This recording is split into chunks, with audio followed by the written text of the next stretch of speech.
देश में corona virus के मामले बढ़ रहे हैं। कोरोना मरीजों की संख्या बढ़कर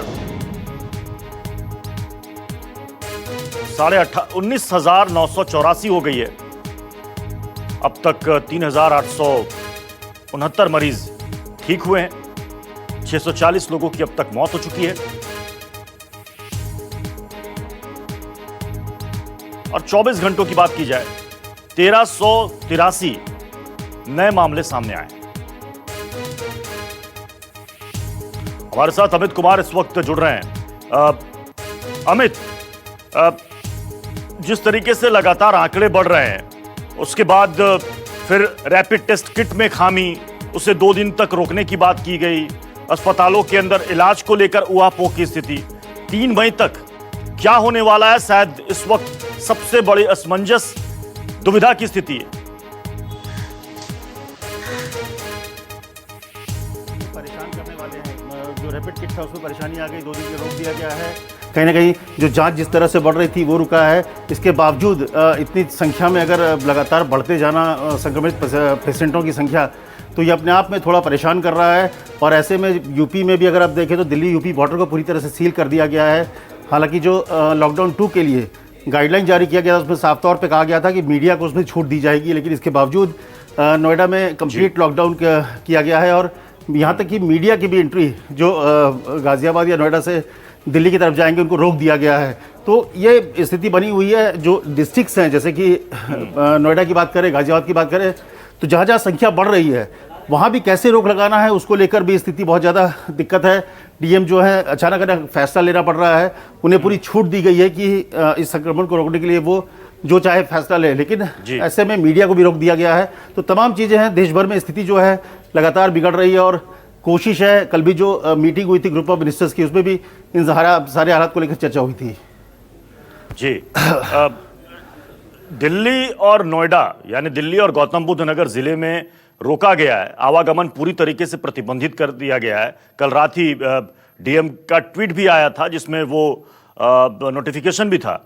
उसमें एक वजह बताई गई है कि दिल्ली की वजह से इन इलाकों में संक्रमण के मामले बढ़ रहे हैं।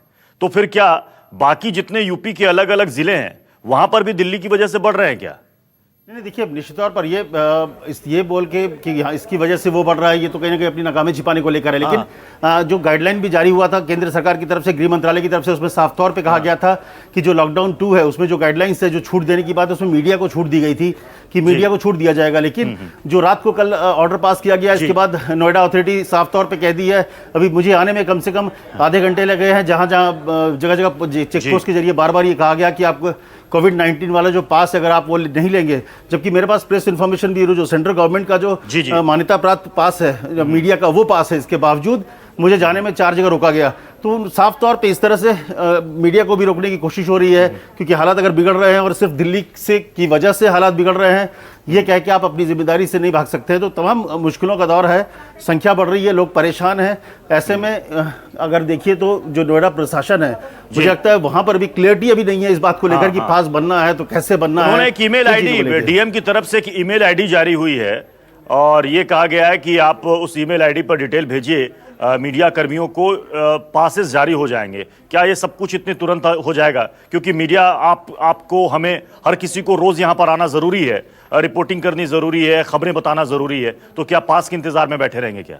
जी, मुझे लगता है कि ये ऐसी चीज़ें हैं, ऐसी, क्योंकि अगर देखें तो तमाम जो मीडिया हाउस है सेक्टर 16A में जो नोएडा है वहाँ पर है, और कम से कम 200 से 250 अगर मिनिमम, अगर लॉकडाउन की वजह से और कोरोना वायरस की वजह से जो नियम है उसके अनुसार अगर हम 50% भी एम्प्लॉय करते हैं तो मान के चलिए कम से कम सारे शिफ्ट मिला के 800 से 1000 एम्प्लॉइज को यहाँ पर आना होगा। और इस तरह से नियम कानून और ईमेल के जरिए भेजिए, कितनों का पास बनेगा नहीं बनेगा, जगह पुलिस रोक रही है, लोग आने में मुश्किल हो रहा है। और सबसे बड़ी बात कि चौथे स्तंभ के तौर पर जो जिम्मेदारी हमारी है, हम घर से बाहर निकल रहे हैं सारे खतरों को मोल लेकर, हम दफ्तर पहुंच रहे हैं सारे खतरों को मोल लेकर, कि हम आप तक वो खबरें पहुंचाएं जो पूरे देश में हो रहा है, जो पूरे दिल्ली में हो रहा है, पूरी दुनिया में हो रहा है। कोरोना वायरस को लेकर किस तरह से लोग परेशान है, कहाँ संक्रमित फैल रहा है, तो ये सारी चीजें बताने की जिम्मेदारी भी हमारी है। और उसके बाद अगर आप इस तरह से रोक लगाएंगे, नियम कानून बांधेंगे, तो फिर बहुत ही मुश्किल का दौर होता है। मुझे लगता है कि मीडिया को इस सब चीज से अलग रखने की जरूरत है। अगर आपको हमारा ये वीडियो पसंद आया हो तो इसे लाइक और शेयर जरूर करें। अगर इस वीडियो पर आपकी कोई राय है तो नीचे कमेंट भी कर सकते हैं। और हाँ, देश और दुनिया की तमाम खबरों से वाकिफ रहने के लिए अभी सब्सक्राइब करें न्यूज़ 24 का यूट्यूब चैनल न्यूज़ 24 निष्पक्ष खबरें।